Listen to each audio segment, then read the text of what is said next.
लेकिन बिहार में कोई कानून नहीं है। बिहार हमारा सॉफ्ट टारगेट बना हुआ है। यहाँ ईसाई धर्म के लोगों की संख्या 143% बढ़ गई है, जबकि राष्ट्रीय औसत इसका 15% के आसपास है। भाई जो खड़े नहीं, अगर कोई स्वेच्छा से कर रहा है तो उस पर आपत्ति क्यों आप एक नहीं, बिल्कुल होगा आपत्ति। 60 दिन पहले उसको देना है आवेदन डीएम के यहाँ। इसकी सुनवाई उसके तरीके हैं जो यहाँ नहीं है प्रावधान। नमस्कार, आप बोले भारत देख रहे हैं। मैं हूं आपके साथ कमलेश। बिहार विधानमंडल बजट सत्र के आखिरी दिन धर्मांतरण को लेकर के खूब सदन के अंदर बवाल मचाया। बीजेपी के विधायक खूब गुस्से में थे, कह रहे हैं कि मुसलमान जबरदस्ती हिंदू लड़की का धर्मांतरण करवा देता है। और ऐसे में देखिए, जब बीजेपी के विधायक सदन के बाहर निकले, मिथिलेश तिवारी से बातचीत की गई कि 20 वर्षों से एनडीए की सरकार है और धर्मांतरण पर कानून बनाने की बात कर रहे हैं, तो अपने ही सरकार पर जमकर बरस पड़ते हैं। क्या कुछ कहते हुए नजर आ रहे हैं मिथिलेश तिवारी, सुनिए इस वीडियो में।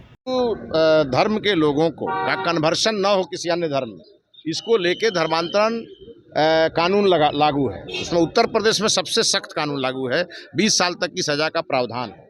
लेकिन बिहार में कोई कानून नहीं है। बिहार हमारा सॉफ्ट टारगेट बना हुआ है। यहाँ ईसाई धर्म के लोगों की संख्या 143% बढ़ गई है, जबकि राष्ट्रीय औसत इसका 15% के आसपास है। और हमारे सीमावर्ती जिलों में सबसे ज़्यादा तेजी से हिंदुओं की संख्या घट रही है और अन्य धर्म के लोगों की संख्या बढ़ रही है। तो हमने तो केवल यही कहा कि दूसरे राज्यों में जो कानून है वो बिहार में भी बने। इसलिए बने, हमारे 2016 में बक्सर में 1000 दलित समुदाय के मुसहर जाति के लोगों को और इन लोगों ने ईसाई धर्म में परिवर्तित कर दिया था। तो कन्वर्सन का जो खेल चल रहा है बिहार में, ये तब रुकेगा जब कड़े कानून होंगे।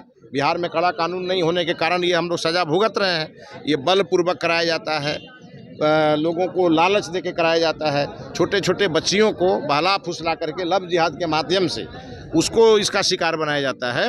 और इसके माध्यम से बिहार बहुत तेजी से डिक्लाइन हो रहा है।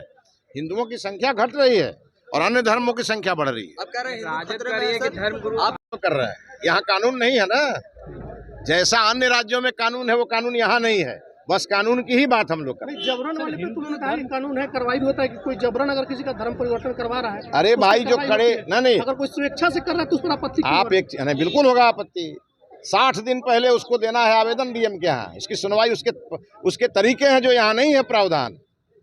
और अगर प्रावधान रहता तो सरकार का उत्तर आता क्या? सरकार ने कहा कि ऐसा कोई अभी विचाराधीन नहीं है। सरकार को बोलना चाहिए था कि हाँ कोई प्रावधान है। ये मीडिया में बोलने से काम चलेगा? सरकार को ऑन कैमरा बोलना पड़ेगा। और बिहार के करोड़ों हिंदुओं के अस्तित्व का सवाल है ये।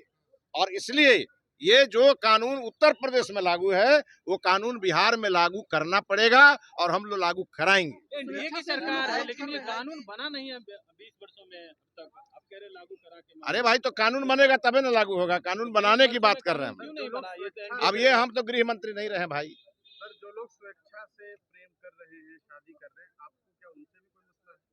मैंने कहा ना कि कानूनी प्रावधान, मैंने क्या कहा अभी, जिसको कन्वर्ट होना है वो 60 दिन पहले डीएम के यहाँ आवेदन देता है। यहाँ तो बहला फुसला करके और लव जिहाद के माध्यम से लेके भाग जाता है। और ऐसी घटनाएं लगभग हर जगह हो रही है। मेरे यहाँ की घटना है, एक लोहार जाति के व्यक्ति के बच्ची को। तो आपने सुना, अपने ही सरकार पर खूब बरस जाते हैं और कह रहे हैं हम गृह मंत्री थोड़े हैं जो हमसे पूछ रहे हैं। सरकार से पूछिए और इस सरकार से ये धर्मांतरण कानून जो है वो लागू करवा करके रहेंगे, क्योंकि धर्म परिवर्तन खूब हो रहा है और हिंदू जो है वो बिहार में कम होते जा रहे हैं। बने रहे बोले बात साथ। बहुत बहुत धन्यवाद।